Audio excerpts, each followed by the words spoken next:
ஊடகத்துறை நண்பர்களுக்கு வணக்கம். 10ஆம் தேதி உயிர் தமிழுக்கு படம் ரிலீஸ் ஆகி அந்த படம் வெற்றி பெற்று அதன் பிறகு பல படம் பண்ணி அதன் பிறகு பல இடத்துல விருது வாங்கி அதன் பிறகு பல ஹீரோக்களுக்கு கதை சொல்லி அதன் பிறகு சாய்வி சித்ராவில் போய் பேச வேண்டிய பேச்சை இன்னைக்கே பேசின ஆதம் பாபாவுக்கு முதல்ல வணக்கம். இந்த அவர் சொன்ன அளவுக்கான அளவான படத்தில் கந்தெல்லாம் படம் பார்த்துருக்கேன். இந்த படம் என்ன அளவில் இருக்குன்னு புரியணும்ல. ஏன்னா அமீரை வந்து ஒரு சீரியஸான ஒரு ஃபில்ம் மேக்கராக நமக்கு ஒன்று தெரியும். இப்போ நம்ம ஒரு பாட்டு பார்க்குறோம் உயிர் தமிழுக்குன்னு, இது அமீருக்கான அளவு சட்டையான்னு தெரியலையே அப்படின்னு ஒன்று தோணும்ல. இந்த படத்தை எந்த அளவில் வைக்கிறது அப்படின்னு. இந்த படத்துடைய அளவு என்ன அப்படின்னா, ஆதம் பாபாவுடைய பேச்சை நீங்கள் வந்து சிரிக்க சிரிக்க கேட்டீங்க இல்லையா, அதுதான் இந்த படத்துடைய அளவு. அவர் தான் அந்த படத்துடைய இருக்கிற. இந்த படம் எப்படி இருக்கும்னா அவருடைய பேச்சு போல இருக்கும். என்ன தோணுதோ அது அப்படியே சொல்வதாக. எனக்கு நல்ல வேலை ஆதம் பாபா பேசி இந்த நிகழ்ச்சியின் இறுக்கத்தை குறைச்சான்னு நினைக்கிறேன். ஏன்னா வரலாறு பூரா நாங்கள் வந்து உயிர் தமிழுக்குன்னு படம் கடைசியில் அது உயிர் அமீருக்குன்னு ஒரு மேடை வரும் போல இருக்கு. எல்லாரும் வந்து தண்ணியில் விளக்கமாகவே இருக்கு. அதெல்லாம் எதுக்கு அசரில் எங்க அண்ணன், அதெல்லாம் எதுக்கு அசரில் எங்க அண்ணன், அதெல்லாம் இல்லை அப்படிலாம் ரொம்ப அசத்துட்டாரு. ஏன்னா சும்மா இருக்க ஒரு ஆளை போட்டு இந்த வேலையை பார்த்தா, அதாவது மாம்பழத்தின் அழகை எல்லோரும் பாராட்டுவர், மாம்பழத்தின் அழகை எல்லோரும் பாராட்டுவர், உள்ளிருந்து குடையும் வண்டின் குடைச்சலை யார் அறிவாருமா. அந்த மாதிரி உள்ளிருந்து குடையும் வண்டின் குடைச்சலை யாரும் அறிய போறது இல்லை. பார்க்கும்போது என்னெல்லாம் சொல்லுவாங்க, என்னங்க அப்படியே அமைதியாவே இருக்கீங்க அப்படின்னு. ஆமாடா, என்னை வெளியிருந்து பார்க்கும்போது வார்த்தை பார்க்குற மாதிரி தான் இருக்கும், அமைதியாக தான் இருக்கும் எல்லாருக்கும், அப்படியே இருந்துகிட்டே இருக்கு போல இருக்கு அப்படின்னு. தண்ணிக்கு கீழே பார்த்தாலும் தெரியும். அதுக்கப்புறம் கேமரா கீழே இறக்கி தப்ப தப்ப தப்ப தப்ப தப்ப தப்ப தப்ப தப்ப கால் அடிக்கிற அடி நமக்கு வார்த்தைக்கு மட்டும் தான் தெரியும். அந்த மாதிரி அதெல்லாம் நடக்கத்தான் செய்யும். இது ஒன்றும் செய்ய முடியாது. எனக்கு வந்து அமீர் அவர்களை வந்து ஒரு நீண்ட காலம்ங்கிறது நான் வந்து 15 வருஷம் தான். அவர் சொல்ற மாதிரி 40 வருஷம் இல்லை. எனக்கு தெரிஞ்சக்கான முதல் காரணம், எனக்கு அமீரின் மேல் பெரிய ஈர்ப்பு ஏற்பட்டதற்கு காரணம், நான் கல்லூரி முடித்து உதவி இயக்குனராக வந்து சேர்ந்த காலகட்டத்தில் 98 ஒரு 2002 அந்த ஒரு 5-6 வருஷம் இருக்கு இல்லையா, அந்த காலகட்டத்தில் தமிழ் சினிமாவில் ஒரு இஸ்லாமிய பெயர் வருவதே ஆச்சரியம். எல்லா இஸ்லாமியர்கள் அதிகம் இருந்திருக்காங்களா சினிமாவில் இருந்திருக்காங்க. ஆனா அதில் கிட்டத்தட்ட 95 விழுக்காடு பேர் ஏதோ ஒரு பொது பேர்ல இருக்கும் நினைச்சுக்கிட்டு இஸ்லாம் அல்லாத பேர்ல வந்திருக்காங்க. நான் முதல்ல அமீர் பேர் தான் ரொம்ப நாள் கழிச்சு எம்ஏ காஜாவுக்கு அப்புறம் அமீர் நேரடியா பாக்குறேன். எனக்கு அது ரொம்ப பிடிச்சிருந்துச்சு. ஒருத்தர் தன் அடையாளத்தை மறைக்காமல் அந்த பேர், எனக்கு வச்ச பேர் அமீர் சுல்தான் தான், நான் அந்த பேரோட தான் வருவேன் அப்படின்னு. ஏன்னா எனக்கு நான் படுக்கும் போது எல்லாரும் சொன்னாங்க, கருப்புள்ளியம்மன்கிற பேர் கொஞ்சம் பழைய பேரா தெரியுது, வயசான ஆளா தெரியுது அப்படின்னாங்க. நான் சொன்னேன், இதை விட பழைய பேர் மணிரத்னம். மணி ரொம்ப பழசு, ரத்னம் அதை விட பழசு. எடுத்த படம் தான் பேரை முடிவு பண்ண போகுது. நான் நல்ல படம் எடுத்தா என் பேர் நல்ல பேர் ஆகும், நல்ல படம் எடுக்கலைன்னா என் பேர் நல்ல பேர் இருக்காது. அதனால பேர் மாத்திர வேலை வச்சுக்காதீங்க. 35 வயசுக்கு அப்புறம் இன்னொரு பேர் கிட்டலாம் திரும்ப முடியாது இனிமே, அதனால எந்த பேரே வச்சுக்கலாம்னு தயாரிப்பாளர் சொல்லித்தான் என் பெயரோட வந்தேன். அப்படி தன் பெயரோட வந்ததுனால அமீர் எனக்கு வந்து ரொம்ப பிடிக்கும். இன்னொன்று எனக்கு ரொம்ப அமீர்கிட்ட பிடிச்சது,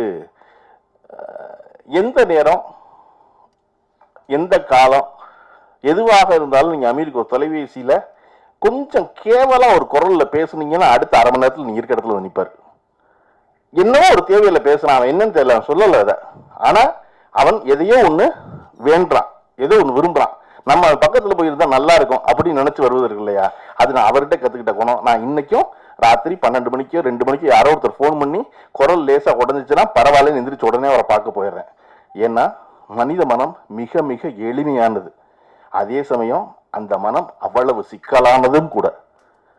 அப்ப அந்த சிக்கலான மனம் எப்ப எளிமையானதாக மாறுகிறது எனில், இந்த சிக்கலுக்கு நான் உன்னோடு நிற்கிறேன் என்று இன்னொருவன் வந்து நிற்கும் பொழுது அந்த சிக்கலான மனம் எளிமையானதே ஆகிவிடுகிறது. அப்படி மாபெரும் சிக்கல்களை மிக எளிமையாக்குவதற்கான வழியை நான் அமீரிடம் கற்றுக்கொண்டேன். அதை நான் செய்கிறேன். எனக்கு அதை பற்றி ரொம்ப பிடிச்சிருந்த ஒரு விஷயம். நான் இந்த மேடையில் ஜன்னாதன் இருந்திருந்தா ரொம்ப நிறைவடைஞ்சிருக்குன்னு நினைக்கிறேன். எஸ்பி ஜன்னாதன். காரணம் நானும் அமீரும் ஜன்னாதனும் எந்த நோக்கமும் இல்லாம பயணப்பட்டவங்க, எந்த தேவையும் இல்லாம. வாழ்வு எப்பொழுது அழகாக மாறுகிறது, எவர் உங்களிடம் எதையும் எதிர்பார்க்காமல் இருக்கிறாரோ அவரோடும், எவரிடத்தில் உங்களுக்கு எந்த எதிர்பார்ப்பும் இல்லையோ அவரோடும் இருக்கும் பொழுது அந்த வாழ்வு மிக அழகானதாக மாறுகிறது. எனக்கும் ஜன்னாதனுக்கும் அமீருக்கும் எப்பொழுதும் எந்த எதிர்பார்ப்பும் இருந்ததில்லை, எந்த வேலையிலையும். அதாவது பொதுவாக ஒரு 3 டேரக்டர் சேர்ந்து என்ன செய்வான், 3 பேர் சேர்ந்து ஒரு படம் பண்ணணும், ஒரு ப்ரொடக்ஷன் கம்பெனி ஆரம்பிக்கிறோம், நீ நடிங்கணும், நான் எடுக்கிறேங்கணும். அப்படி எதுவுமே இல்லாமல் சம்பந்தம் இல்லாமல் நாங்கள் எங்கெல்லாம் போயிருக்கோம் அப்படின்னு யோசிச்சு பார்த்தா தெற்கு வடக்கா எந்த தொடர்பும் இல்லாமல் சுற்றி இருக்கோம். முதல்ல கீழடியில் அகழ்வாராய்ச்சி பண்ணி கீழடி என்ற விஷயம் வந்து உலகத்துக்கு தெரியாமல் இருந்து அப்போ தான் ஆரம்பித்த பொழுது நானும் ஜனாவும் அமீரும் கிளம்பி கீழடிக்கு போனோம். கீழடிக்கு போய் நாங்கள் ஒன்றும் பண்ண போகிறதில்ல, அங்கே சும்மா அமர்நாத்தை போய் பார்த்தோம், இப்படி ஒரு விஷயம் நடந்திருக்குங்கிறது எதுக்குன்னு தெரியாது, சும்மா போய் அதில் தெரிஞ்சுக்கோமேன்னு போனோம். அங்கேருந்து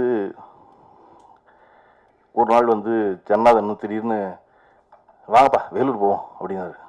போவோம் அப்படின்னா, ஏன் வேலூருக்கு நானும் கேட்கல, யாரை பார்க்க போகிறோன்னு அமீரும் கேட்கல. அடுத்த நாள் காலையில் ஜனா வண்டி எடுத்து வந்தார். வண்டி எடுத்துட்டு வந்ததுக்கப்புறம் தான் தெரியும் எல்லாமே சேர்ந்து அற்புதமாக ஃபோன் பண்ணாங்க, அதனால பேரறிவாளனை பார்க்க போகிறோம் அப்படின்னு. வேலூர் சிறைச்சாலையில் போய் பேரறிவாளனோட ஒரு 3 மணி நேரம் பேசிக்கிறதுக்கு நாள் இருக்குல்ல, எனக்கு இன்னைக்கு நல்லா பசிவாங்க அவருக்கு. பேரறிவாளன் எதிர்பார்க்கல நாங்கள் வரணும்னு. நாங்கள் பேரறிவாளனை போய் பார்த்ததுனால அவருடைய விடுதலையை ஒன்றும் வேகப்படுத்திடல, ஆனால் ஒருத்தரை பார்க்க போகணும்னு தோணுச்சு, வாங்க போவோம்னு. அப்படித்தான் கனடா போனோம். கனடா போய் நாங்கள் 3 பேருமா சும்மா தெரிஞ்சது இருக்குல்ல, அப்படி இருந்த ஒரு காலகட்டம். கனடாவிலிருந்து பேரறிவாளன் கீழடியிலிருந்து எந்த நோக்கமும் இல்லாமல் ஊர் சுற்றி இருந்தது. இந்த காலகட்டத்தில் அவர் வந்து இப்படி ஒரு படம் என்பது எனக்கோ ஜனநாதனுக்கோ ஓப்பானதாக இல்லை. எது உயிர் தமிழுங்கிற படம். இந்த இடத்துல நம்ம என்ன சொல்லணும்னா, நான் வந்து எதையோட யோசிச்சு பார்த்துக்கிறேன் அப்படின்னா, ரஜினிகாந்த் வந்து ஒரு நட்சத்திரமாக இருந்து, அதாவது நடிகராக பெயர் பெற்று நட்சத்திரமாக மாறி சூப்பர் ஸ்டாரை தொட்ட இடம்.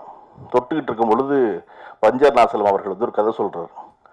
பஞ்சர்நாஸ் கதை சொன்னப்போ அப்போல்லாம் என்னென்னா ரெகுலராக ரைட்டு நம்ம வேலை நம்பிக்கை உள்ள ஒருத்தர் கதை சொல்கிறாரு. அந்த கம்பெனி படம் பண்ணுற முடிவு பண்ணியாச்சு. ஒரு வரி கதை கேட்டுக்க போகிற போய் பாங்குறோட சாயந்தரம், அவ்வளோதாங்க இருந்த காலகட்டம் நடிகர்கள். அப்படி இருந்த பொழுது சரி நடிக்கிறேன்னு சொல்லியாச்சு. ரஜினிகாந்த் படம் ஆரம்பிச்சாச்சு. படம் ஆரம்பிச்சு ஒரு 5-6 நாள் படப்பிடிப்பு முடிஞ்சோன்னு ரஜினிகாந்துக்கு தெரியுது, ஆகா நம்மளை வச்சு செய்கிறாங்க, இது வேலைக்கு ஆகாது இந்த படம் அப்படின்ட்டு.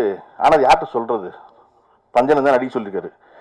அவருடைய தயாரிப்பு பஞ்சனை கூப்பிட்டு, இது வந்து ஒன்றும் தேடுற மாதிரி தெரியல, இது எனக்கான படமாக இல்லை அப்படின்னொன்னே பஞ்சனை வந்து ஏன் அப்படின்னு, இல்லை என்னையை வச்சு இதெல்லாம் எடுத்துக்கிட்டு இருக்கீங்க, அந்த படம் தம்பிக்கு இந்த ஊர், என்னையை வச்சு இந்த படமெல்லாம் இப்படிலாம் எடுத்துக்கிட்டு இருக்கீங்க, மாட்டு வாழை தூக்கி நான் மணி பார்க்குறேன், சாணி வச்சு ராட்டி தட்டுறேன், நீங்கள் ஏதோ காதல் கதை, நீங்கள் மாதவி இருக்காங்க, நீங்கள் அப்பா சண்டே, நீங்கள் அதெல்லாம் ஒன்றும் பெருசாக நிற்கிற மாதிரி தெரியல, நான் தாங்குவேனா இதுக்கெல்லாம் அப்படின்னோடனே பஞ்சனை சொன்னார், ரஜினி எல்லா ஹீரோவுக்கும் 2 சண்டை வைக்கிறோம், அதிகபட்சம் 3 சண்டை, நீ ஆக்ஷன் ஹீரோங்கிறாங்க உனக்கு 5 சண்டை வைக்கிறோம். இப்போவே 5 சண்டை 1984, இப்போவே 5 சண்டைனா அடுத்த 5 வருஷம் கழிச்சு எத்தனை சண்டை போடுவ நீ? 14 ரீலுக்கு 14 சண்டையா? அதனால காமெடி பண்ணு, அதான் நீ தில்லுமுல்லாம் பண்ணல அப்புறம் என்ன அப்படின்னு. இல்லை அது வந்து அமோல் பல்லக்கர் நடிச்சு ஏற்கனவே ஹிந்தியில் சக்ஸஸ்ஃபுல்லாக ஓடினது, சாருக்காக பாலச்சந்திரன் சாருக்காக பண்ணது, இது அதுவாகவும் இல்லை இதுவாகவும் இல்லை, ஒரே குழப்பமாக இருக்கே அப்படின்னொன்னே, சரி இந்த படம் ஓடல, என்ன பிரச்சனை ஆகணும், என்ன பிரச்சனை ஆகும், ஒன்றும் ஆகாது அப்படின்னா ரஜினி. யாருக்குப்பா பிரச்சனை? உங்களுக்கு தான் பிரச்சனை, நீங்கள் தயாரிப்பாளர், என்னை வச்சு இது எடுக்கிறேங்கிறீங்க, ரைட்டு நான் நட்டப்பட்டுக்கிறேன், நீ இந்த படத்தை நடி, இந்த படம் ஓடும். ஆனால் இந்த படத்துக்கு அப்புறம் உன்னுடைய கடைசி படம்னு ஒன்று இருக்கும்ல, அது வரைக்கும் உன்னால் காமெடியை விடவே முடியாது, நீ 15 நிமிஷம் காமெடி பண்ணிட்டு தான் அடுத்த வேலையை செய்கிற மாதிரி ஆகிடும், அதனால நீ இதை நடி அப்படின்னு பஞ்சர்நாசத்துடைய கட்டாயத்தின் பேரில் ரஜினிகாந்த் நடித்த படம் தான் தம்பிக்கு இந்த ஊர். அது பஞ்சர்நாசலம் என்கிற கதாசிரியர் என்கிற இயக்குனர் என்ன நம்பினாரோ அது அப்படியே திரையில் நடந்தது. அது வரையும் ரஜினிகாந்த் அப்படி ஒரு காமெடி பண்ணி ஸ்லாப்ஸ்டிக் காமெடி பண்ணி பார்த்ததில்லை. இன்னைக்கு வரையும் காமெடியன் மாறலாம், இல்லாமல் போகலாம், ஆனால் ரஜினிகாந்த் 15 நிமிஷம் காமெடி பண்ணி தான் வர்றாரு. அப்போ ரஜினிகாந்த் என்பவர் பஞ்சர்நாசலம் மேல் வைத்திருந்த நம்பிக்கை, பஞ்சநாசலத்துக்கு ரஜினிகாந்தை பற்றி இருந்த புரிதல், அதுதான் அந்த படத்துக்கு காரணம் அமையுது. இந்த உயிர் தமிழுக்கு அமைந்ததுக்கு காரணம் ஆதம் பாபாவுக்கு தான் நன்றி சொல்லணும். அவர் தான் முதல்ல இருந்து இல்லை இதுதான் அளவு சட்டை, இது போதும், நீங்கள் சீரியஸாக பண்ணுறதெல்லாம் அப்புறமே பண்ணிக்க உங்கள் படத்தில், இதில் வேண்டாம், இது இவ்வளவு போதும் சொல்லுவது இருக்கு இல்லையா, அது வந்து எப்பொழுதும் எல்லாராலும் ரசிக்கப்படும் வெகுஜனத்தால் அப்படின்னு நம்பினார் ஆதம் பாபா. ஆதம் பாபா தான் இந்த படத்தை விடாமல் நடத்தி கொண்டு வந்து சேர்த்தது. அதனால ஆதம் பாபா இதில் பாராட்டுக்குரியவர். கொஞ்சம் கூடுதலாக பேசிட்டனோ அப்படின்னு அவரே கேட்டு உணர்ந்திருக்காரு அவர், அது தெரிஞ்சிருக்கு. அதனால வந்து இது வந்து லைவ் மீடியா போனாலும் எடிட் பண்ண முடியல, படமாக இருக்கிறதா திரும்ப திரும்ப பார்த்து எது கூடுதலாக இருக்குன்னு தெரிஞ்சு எடிட் பண்ணி ஒரு அளவான அழகான ரொம்ப அதாவது தன்னை போல ஒரு படம்பாங்களா, அது மாதிரி இயல்பாக ஓடி முடிகிற ஒரு படமா, அப்படி ஒரு படம். கதாநாயகி மிக அழகான ஒரு கதாநாயகி. எனக்கு இன்னைக்கு ரொம்ப நாள் கழிச்சு நான் படத்தில் பார்த்துக்கிறேன், நேரில் பார்க்குறேன். ஒரு ஒப்பனைகள் இல்லாமல் இவ்வளவு இயல்போடு ஒரு கதாநாயகி தமிழுக்கு மீண்டும் வந்திருப்பது என்பது பெரிய மகிழ்ச்சி இல்லையா? ராதம் பாபா சொன்னது ரொம்ப உண்மை. ரொம்ப இயல்புத்தன்மையோடு ஒருத்தருக்கு நம்மள ஒரு மேடையில் அப்படிங்கும்போது அப்படி ஒரு கதாநாயகி, அதுபோல் மிச்ச நடித்த நடிகர்கள் எல்லாரும் அவ்வளவு சிறப்பாக இருந்தது என்பது. இதில் இந்த படம் ரொம்ப காதம் பாபாவுக்கு ரொம்ப முக்கியமான ஒரு படமாக அவரே சொன்னார். ஒன்றுமே பண்ண விட மாட்டேங்கிறாங்க எங்களை அப்படின்னு. அதெல்லாம் அப்படித்தான் எல்லா காலகட்டத்தில் எல்லாரும் செஞ்சுட்டே இருப்பாங்க. நீங்கள் இந்த படம் வெற்றிகரமாக ஓடி அடுத்த படத்துக்கு மட்டும் உங்களை வாங்கன்னு கூப்பிடுவாங்கல்ல, அவ்வளோதான். அன்றைக்கி ஒரு புது எதிரி இருப்பான், அவ்வளோதான். எதிரி மாறிக்கிட்டே இருப்பானே ஒழிய, வேண்டாம் நினைக்கிறவங்க மாறிட்டே இருப்பான ஒழிய, வேணும்னு நினைக்கிறவங்க மாறிக்கிட்டே இருப்பான ஒழிய, அதுவும் நடந்துக்கிட்டே தான் இருக்கும் இல்லையா? இன்னைக்கு நீ சாதாரணமாக 1000 ரூபா சம்பாதிக்கிற ஒருத்தனுக்கு 100 ரூபா பிரச்சனை சரியா? நீங்கள் வரும்போதே ஆஃபீஸ் போட்டு வந்தவர் அசிஸ்டன்ட் முடியலன்னு டைரக்டர் வர்றீங்க, அவ்வளோதான். ₹1,00,000 சம்பாதிக்கிறவனுக்கு 10,000 ரூபா பிரச்சனை, கோடி ரூபா சம்பாதிக்கிறவங்க ₹1,00,000 பிரச்சனை, 100 கோடி ரூபா வச்சுருவனுக்கு 10 கோடி ரூபா பிரச்சனை. அதே தான், அது மாறிக்கிட்டே தான் இருக்க போகுது. இங்கே எனக்கு காசி ஆனந்தனுடைய கதை, காசி ஆனந்தன் கதைகள் ஒரு புத்தகம் இருக்கும், எனக்கு ரொம்ப பிடிக்கும். நான் அடிக்கடி பிறற்ற புத்தகங்களில் அது ஒரு புத்தகம். அது காலையில் சூரியன் உதிக்கும். சூரியன் உதிச்சா சேவல் கூவும். சேவல் கூவுனா சூரியன் மகிழ்ந்து தன்னுடைய வருகையை சேவல் வரவேற்குது அப்படின்னு நினைச்சாக்க மகிழும். மாலை மங்கும், மேற்கு நோக்கி சூரியன் கவிழும், ஆனால் கூவுறதுக்கு சேவல் வராது. மனம் சூரியன் சொல்லும், எழும்போது வருகிறவன் எல்லாம் விழும்போது வருவதில்லை அப்படிங்க. அப்படி அந்த புத்தகம் பூரா 2 வரி எழுதியிருப்பார் காசியானந்தன். ஒரு 4 வரி கதை, 2 வரி அவ்வளோதான் இருக்கும் அதில். அது நண்டு கடற்கரையில் ஓடிக்கிட்டே இருக்கும். ஓடுனா பின்னாடி நண்டின் கால் தடம் தெரியும். அந்த கால் தடத்தை தெரிவதற்குள் அலை அழிக்கும். நண்டுக்கு பெரிய கோவம் இருக்கும் அலையை பார்த்து. அது என்னோட அடையாளம் இல்லையா? அதை நான் விட்டு வர்றேன், அதுக்குள்ளே இது என்னை அழிக்குதே அப்படின்னா கொஞ்ச நேரம் கழிச்சு நண்டு பிடிக்க நரி வரும். நரி நண்டின் கால் தடம் தேடும். தேடுனா எங்கேயுமே இருக்காது, அலை அழிச்சிருக்கும் போது காசியானந்தன் கடைசியில் முடிப்பாரு, முன்பே காப்பான் அன்பே நட்பு அப்படின்னு. மீனுக்கு ஒரு குளத்துல தாமரை மலர்ந்து நிற்கும். மீனுக்கு ரொம்ப கோபமாக இருக்கும், குத்தி கிழிச்சிடணும் தாமரைன்னு தோணும். வண்டு கேட்கும், ஏன் தாமரை மேலே இவ்வளோ கோவப்படுறாரு? இல்லை, இந்த தாமரையை தண்ணீர் தான் தாங்குது, ஆனால் அந்த தண்ணீர் மேலே விழுந்தா உடனே தாமரை உருட்டி விட்டுறது வெளியே இல்லையா? என்னது இப்படி இருக்கு அப்படின்னு சொன்னோன்ன அந்த மீனின் காதுல போய் வண்டு சொல்லும், தன்னை தாங்கும் தண்ணீரை தாங்காது தாமரை, தன்னை தாங்கும் தண்ணீரை தாங்காது தாமரை. எப்பொழுதும் தாமரையை நிலைச்சிருக்க வைக்க நினைச்சா தாமரை அவனை எல்லாம் புழைக்க வைக்காது. இது நான் சொல்லல, காசி ஆனந்தன் சொன்னாரு.